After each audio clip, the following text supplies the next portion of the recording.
Assalamualaikum warahmatullahi wabarakatuh dan selamat pagi sahabat pemuda dan pemudi sukses sekalian. Selamat datang di channel Mr. Bill. Hari ini saya akan melakukan review tentang salah satu usaha yang saya jalani saat ini. Namun sebelumnya saya ingin memperkenalkan nama saya terlebih dahulu supaya sahabat dan teman-teman tahu channel dan juga nama saya. Jadi nama saya Muhammad Kabir, biasa dipanggil Kabir. Saya seorang lulusan sarjana pendidikan dan rutinitas saya saat ini yakni sebagai seorang guru honorer dan juga membuka usaha sampingan yakni usaha peternakan sapi. Sebagian orang mungkin akan merasa gengsi ketika di usia muda sudah terjun di usaha peternakan. Mungkin ada yang beranggapan bahwasanya memelihara atau membuka usaha sapi yakni sebagai usaha yang kotor atau dianggap sebagai sesuatu yang menjijikan. Akan tetapi bukan seperti itu sahabat-sahabat sekalian, karena tentunya sebelum kita membuka usaha peternakan ini kita harus punya manajemen yang baik, seperti halnya kita menyediakan kandang, membuka kebun tempat penanaman makanan sapi supaya kemudian kita mudah untuk pengelolaannya. Adapun kandang yang harus kita sediakan yakni kandang yang cukup besar sehingga kita tidak perlu lagi mengangkat kotoran-kotoran sapi atau membersihkan kotoran-kotoran tersebut. Sebaliknya juga sebenarnya kotoran-kotoran sapi ini bisa kita manfaatkan menjadi sebuah pupuk yang bisa membantu proses tumbuh dan berkembangnya tanaman-tanaman kita. Untuk sahabat-sahabat pemuda dan pemudi sukses, pengusaha sukses, calon pengusaha sukses, sebagai generasi muda saat ini, sebenarnya kita kenal untuk saat ini generasi muda biasa kita kenal dengan generasi strawberry, di mana para pemuda-pemuda itu sudah bisa menghasilkan sesuatu hal yang inspiratif yang mempunyai prospek yang baik ke depannya. Sebagai halnya usaha sapi ini sangat menjanjikan ke depannya, karena berbicara harga untuk sapi ini, sapi pembibitan saja itu di usia 1 tahun itu sudah mencapai kisaran 5 jutaan, dan untuk sapi jantannya tentunya sangatlah mahal, karena untuk umur 2 tahun saja kita sudah bisa meraup untung sebesar kurang lebih di bawah 15 jutaan jika sapi yang kita pelihara itu besar dan gemuk. Jadi hal-hal seperti gengsi itu sebenarnya datangnya dari kita sendiri juga. Sebelum kita menekuni sebuah usaha, tentunya kita harus mencintai pekerjaan tersebut. Seperti halnya peternakan sapi ini, kita tidak bisa hanya jatuh cinta pada prospeknya atau harganya yang tinggi, tetapi juga kita harus mempunyai ketekunan bagaimana kita merawat. Untuk merawat tidak hanya kita memberi makan, tentunya kita harus mengambil makanan setiap paginya di kebun, karena jika sapi-sapi ini kita hanya biarkan di kandang, pastinya proses penggemukan sapi ini akan terhambat. Jadi kita harus mensuplai dengan makanan-makanan. Kemudian untuk sapi-sapi yang saya kembangkan ini, sebagian saya bebas liarkan, karena jumlah yang banyak ini akan membuat saya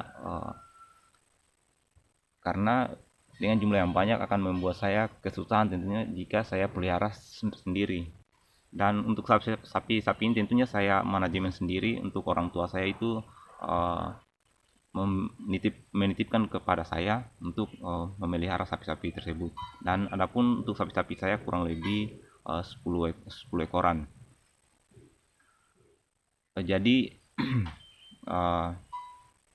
sebagai seorang pemuda, kita harus tentunya memikirkan bagaimana prospek kedepannya, karena pekerjaan atau usaha peternakan ini sangatlah menjanjikan. Tidak apa-apa untuk hari ini kita masih membanting tulang di usia muda, akan tetapi ketika kita sudah di usia tua, tentunya jika kita sudah sukses atau kita sudah berhasil mengelola manajemen sapi dengan baik, tentunya kita cukup berbicara secara lisan, dan nantinya juga kita pasti akan menghasilkan sebuah lapangan kerja untuk teman-teman yang tidak bekerja di lingkungan kita. Sekian mungkin dari review saya untuk usaha saya. Jangan lupa di subscribe channel Mr. Bill dan ikuti kegiatan-kegiatan saya selanjutnya. Tentunya kegiatan saya sangat menginspiratif untuk anak-anak muda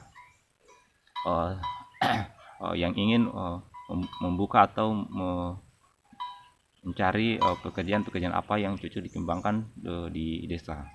Oke, sekian mungkin kita langsung cek bagaimana sapi-sapi di kandang. Terima kasih.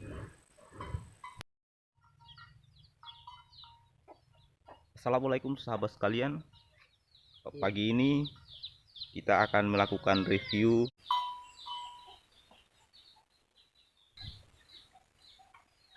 Oke teman-teman sekalian, jadi inilah usaha peternakan saya.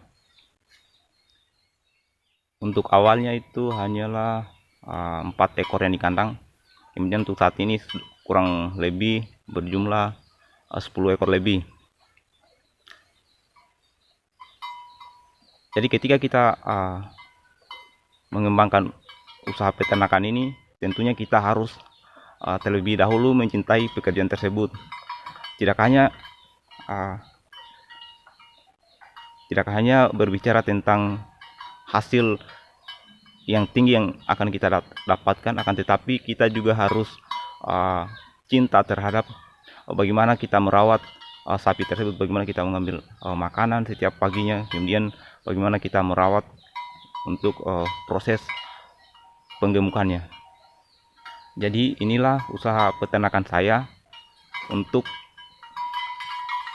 pemberian makan seperti ini, saya membuatkan tempat makan supaya tidak jatuh di tanah, karena kalau biasanya kalau jatuh di tanah sapinya tidak akan dimakan.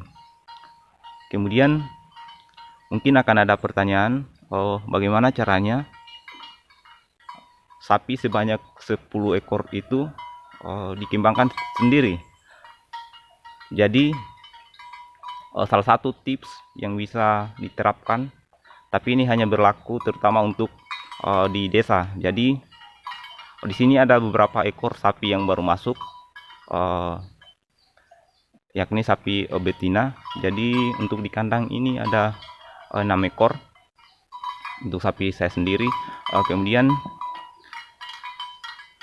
sapi-sapi yang baru masuk itu harus kita kandang terlebih dahulu. Untuk kandangnya lumayan luas sampai ke belakang tanah.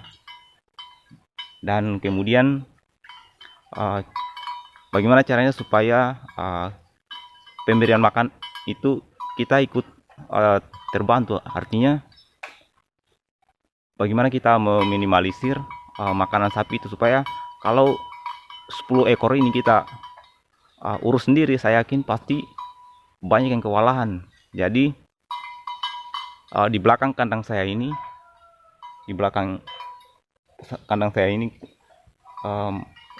di sana itu masih area perkebunan dan hutan-hutan belantara juga. Jadi sapi-sapi saya kurang lebih 6 ekor ini biasanya saya beri makan dulu di pagi harinya. Kemudian yang saya kasih keluar itu yang ini. Kemudian dengan yang sana juga yang sedang makan itu yang belakang. Jadi mereka ini biasanya setelah saya kasih makan pagi, walaupun tidak terlalu banyak saya beri makan, kita harus tetap memberi makan karena melihat fenomena yang orang tua saya alami, yang sapinya di kandang. Biasanya ketika sapi itu jarang diberi makan dan di kandang, ketika dikeluarkan maka sapi itu tidak akan kembali, atau mungkin perginya itu sangat jauh. Jadi untuk menghindari hal tersebut, kita di pagi harinya kita beri makan juga. Kemudian untuk membuat sapi itu jinak, kita biasanya kasih minum air garam. Jadi untuk sapi yang baru masuk itu 2 ekor, harus kita kandang terlebih dahulu. Tidak bisa kita langsung kasih keluar karena mereka belum tahu area di sekitar tempat saya. Adapun tempat sapi saya keluarkan itu, di sana itu masih area kebun, tapi untuk kebunnya itu sangat sedikit yang berkebun. Jadi saya rasa cukup aman.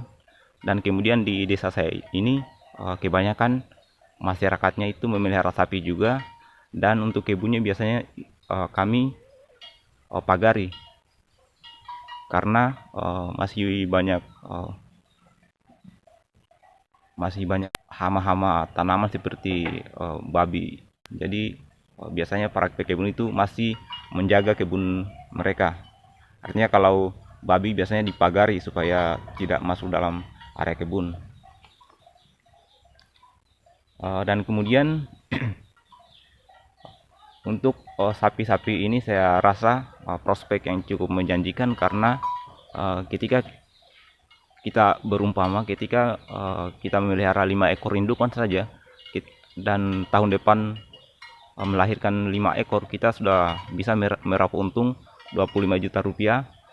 Untuk harga yang cukup rendah saya kira, karena harga sapi itu mencapai 10 jutaan per ekor. Kemudian untuk menunjang makanan sapi, tentunya kita harus punya lahan kebun untuk tanaman, atau mungkin kebun yang tempat kita mengambil rumput. Jadi untuk review kita hari ini saya rasa sekian. Jangan lupa di subscribe channel Mr. Bill, di follow dan juga di like dan komen. Sekian dari saya. Terima kasih.